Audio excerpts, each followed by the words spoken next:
نمرود کی جھوٹی خدائی کا ناقوس بج رہا تھا۔ بابل میں ہر دروازے پر نمرود کا بت رکھا ہوا تھا۔ جو شہر میں داخل ہوتا اس کو اس بت کے آگے اپنی پیشانی جھکانا پڑتی۔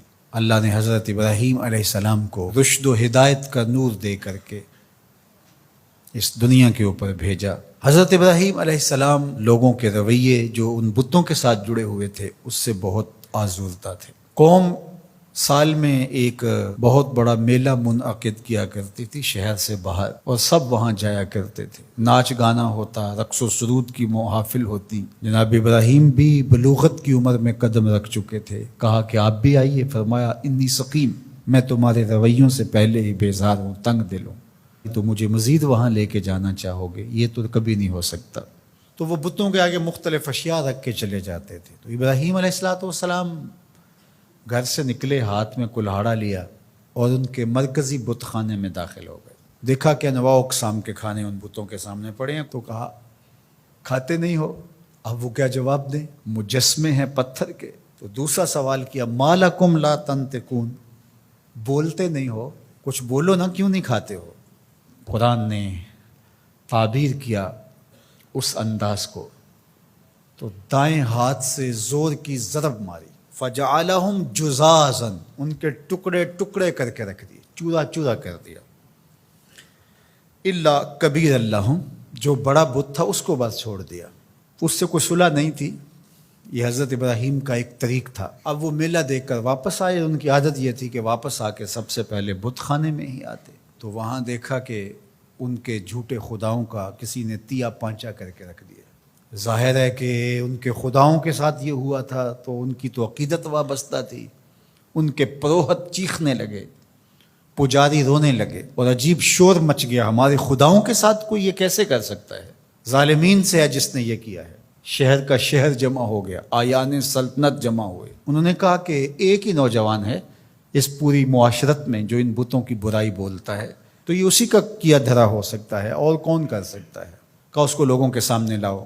اللہ اکبر، ہزاروں کا مجمع ہے، نمرود سے لے کر کے حکومت کے کارندوں تک سب موجود ہیں۔ اور حضرت ابراہیم علیہ السلام، چڑھتی جوانی، عنفوان شباب، پیشانی پہ چمکتا ہوا نور، روشن اور تاباں چہرہ، توحید کا اجالا آپ کی آنکھوں سے پھوٹتا ہوا، زیر لب ہلکی سی مسکراہٹ، دربار میں پہنچے۔ جذبات سے بھرے ہوئے تھے، بفر سب بول پڑے، کوئی ادھر سے شور مچ گیا۔ قالوا انت فعلت ھذا بآلہتنا یا ابراہیم، اے ابراہیم ہمارے ان خداؤں کے ساتھ تو نے یہ سلوک کیا؟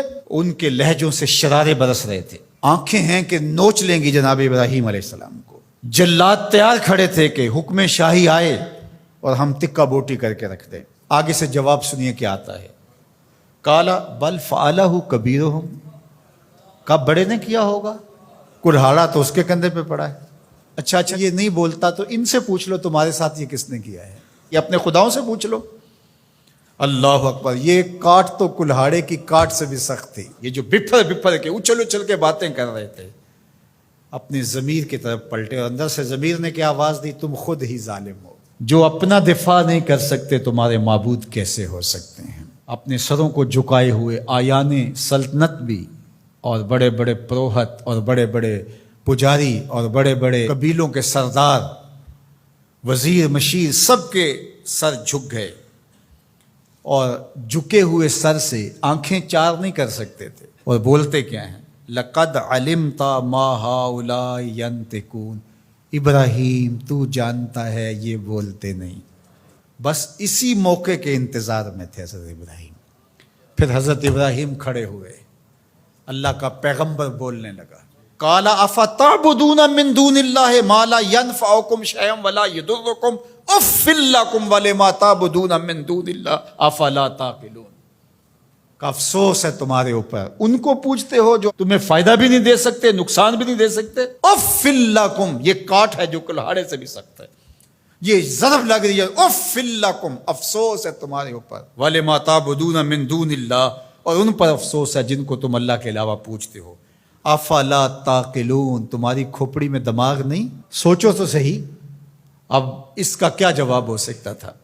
جب جواب نہ ہو، دلیل اور استدلال کی زبان بند ہو جائے تو پھر اونچے ہتھ کنڈوں پہ لوگ آ جاتے ہیں، کیسے جلا دو، اور اپنے خداؤں کی مدد کرو۔ ایک چیخا جلائی گئی، ہزاروں من ایندھن جمع کر کے اس کو آگ دی گئی۔ اب ابراہیم علیہ السلام کو اس آگ میں ڈالا جانے لگا ہے۔ جبریل حاضر خدمت ہوتے ہیں کہ اے ابراہیم، میں تمہارا پیغام لے کے رب کے حضور حاضر ہوتا ہوں، کیا التجا ہے، کیا دعا ہے رب کے حضور؟ تو جناب ابراہیم بولتے ہیں اے جبریل مجھے بتاؤ ان کے دل میں کس نے ڈالا کہ یوں چیخا جلائی جائے اور مجھے آگ میں ڈالا جائے؟